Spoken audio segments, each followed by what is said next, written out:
अपने परिवार के सभी जनों के साथ आइए प्रारंभ करें रामचरितमानस का छठा पृष्ठ।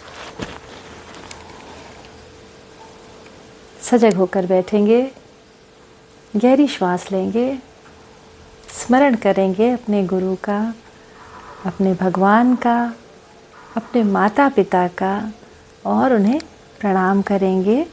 जिनके समक्ष उनके माता पिता हो वो अपने माता पिता को प्रणाम करें, और जो सिर्फ स्मरण कर सकते हैं वो अपने माता पिता का स्मरण करें और पूरे भाव से, क्योंकि याद रखिए आपके भाव बहुत महत्वपूर्ण हैं।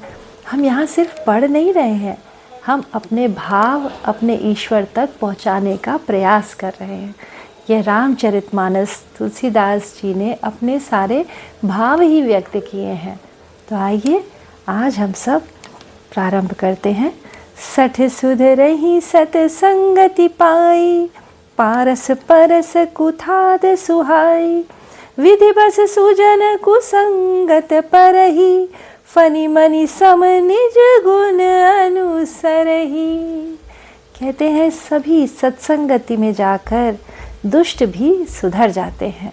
जिस प्रकार यदि लोहा पारस पत्थर को स्पर्श करता है तो वह क्या हो जाता है, वह भी सोना बन जाता है। इस प्रकार संतों की संगति से बुरे व्यक्ति अपनी बुराई भूल जाते हैं, छोड़ देते हैं। किंतु यदि संतों को कुसंग मिल जाए, कई बार ऐसा भी होता है कि संत बहुत सारे कुसंग लोगों के बीच में पहुंच जाते हैं, तो उस स्थिति में क्या करें? उस स्थिति में पता है वो कैसे खुद को बचाते हैं? जिस प्रकार सांप जो होता है उसके सर पर जो आपने मणि होती है, वह अपनी मणि के प्रकाश में अपना रास्ता बनाता है। तो जो मणि होती है, सांपों की मणि, वह जो संत होते हैं वह उस मणि के समान खुद को उन दुर्जनों से अलग रखते हैं। जिस प्रकार वह सांप का प्रभाव उस मणि पर कभी नहीं पड़ता। सांप के भीतर विष होता है, किंतु वह मणि उस विष को कभी व्याप्त नहीं करती।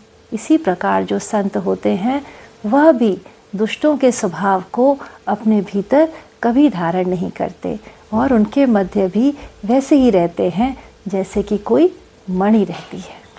विधि हरि हर कवि को बिदबानी, कहत साधु महिमा सकुचानी।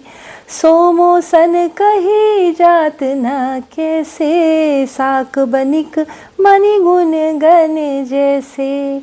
ब्रह्मा विष्णु शिव कवि और पंडित सभी मिल जाएं, सभी वाणियाँ मिल जाएं, किंतु संतों की महिमा का गुणगान संभव ही नहीं है। वे भी सकुचाते हैं कहने में। और यदि ये तो इसी प्रकार हो गया कि जैसे साग तरकारी बेचने वाले को यदि यह कह दिया जाए कि वह मणियों का गुणगान करे तो वो नहीं कर पाएगा। बंदउ संत समान, चित हित अनहित नहीं को। अंजिलगत शुभ सुमन जिमि, सम सुगंध कर दोई। मैं संतों को प्रणाम करता हूँ जिनके चित्त में समता है, अर्थात ना कोई मित्र है ना उनका कोई शत्रु है। वे सभी से समान बर्ताव रखते हैं। उनका हृदय या उन्हें यदि आप देखें तो वह उसी प्रकार हैं जैसे आप यदि अपनी अंजुली में फूल रखते हैं तो आपके हाथ तो महकते ही हैं ना। वो चाहे हाथ किसी के भी हों, चाहे वह शत्रु के हों, चाहे वह मित्र के हों, किसी के भी हाथ हो, लेकिन यदि उनमें कुछ पुष्प रख दिए जाएंगे तो थोड़ी देर बाद दोनों के ही हाथ महकेंगे। इसी प्रकार संत साधु के लिए और शत्रु के लिए, मित्र के लिए, सभी के लिए वो एक समान ही रहते हैं। संत सरल चित जगत हित, जानि स्वभाव स्नेह। बाल विनय सुनि कृपा राम चरण रतेहु। संत सरल हृदय वाले जगत के हितकारी हैं और उनके ऐसे स्वभाव स्नेह को उनको देखकर, उनका हृदय देखकर मैं उनको हृदय से वंदन करता हूँ। ऐसे बाल विनय सुनय को, इस प्रकार मेरी विनय को सुनकर भगवान श्री राम अपने चरणों में मुझको प्रेम करने के लिए सदैव सदैव प्रेरणा दें। बहुरी बंदी खलगन प्रसति भाए, जे बिनु काज दाहिने हुबाए। परहित हानि लाभ जिन केरे, उजरे हाथ विषाद बसेरे। कहते हैं अब मैं सच्चे भाव से, अब देखिए कितनी सुंदर, अभी तक तो उन्होंने संतों का वर्णन किया, संतों को प्रणाम किया, अब तुलसीदास जी दुष्टों का वर्णन कर रहे हैं और उनसे भी उसी प्रकार उतने ही प्रेम और स्नेह से उनका सम्मान कर रहे हैं। कह रहे हैं अब मैं सच्चे भाव से दुष्टों को प्रणाम करता हूँ, जो कि हमेशा उल्टा आचरण करते हैं, कभी सही आचरण ही नहीं करते, ऐसे भी लोग होते हैं।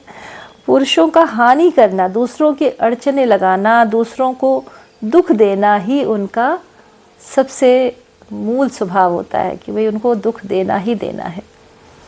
हरिहर जस राक्षस राहु से, पर अकाज भट सहस बाहु से।